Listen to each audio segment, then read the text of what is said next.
the house where I finally belonged. Family is supposed to be your shelter, the wall that protects you when life gets rough. But for me, that wall had always been hollow. My name is Laura. When I was 37, I packed my bags and left my hometown without saying a word to anyone. I didn't leave a note, an address, or even a clue. I just disappeared. My friends, Stephanie and her brother Andrew, helped me load the last of my boxes into a rented van. No one in my family called. No one asked where I was going. That silence told me everything I already knew. My absence didn't matter. Growing up, my brother Michael was always the golden child. He shone so brightly that my parents couldn't see anything else. My achievements, awards, certificates, even a scholarship, gathered dust in a drawer. I learned not to expect praise, not to ask for attention, not to hope.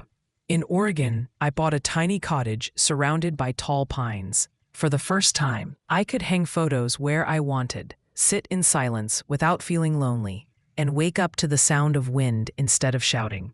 Only my grandmother, Helen, kept calling me every week, reminding me I still belonged somewhere. Half a year later, my phone rang. It was my father. "You have to come," he said. "Michael's engagement party. You need to be there." His tone wasn't a request. It was a command. I answered quietly, "I won't be coming." The calls and messages poured in after that. First begging, then guilt, then threats. In the last conversation, my father's voice turned cold. "If you don't come to the wedding, I'll cut you out of the will." I laughed bitterly. I had built a life with my own hands. I no longer needed their money or their approval. The wedding day came. While they toasted and posed for photos, I hiked through the forest near my cottage, breathing deeply, finally free. Later, Grandma Helen told me that my absence had caused whispers at the ceremony. My parents invented excuses, but the lies cracked under the weight of truth. For the first time, people noticed the shadow I had always lived in. Weeks later, I signed the final papers that made the cottage mine. My name, my signature, my home.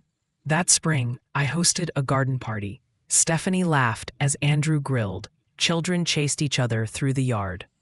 And neighbors filled the evening air with warmth.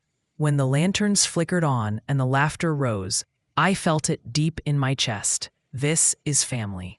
That night, I stood alone in the garden. Fireflies glowed in the dark, and the windows of my little home shone softly. For the first time in my life, I whispered to myself, "I'm home."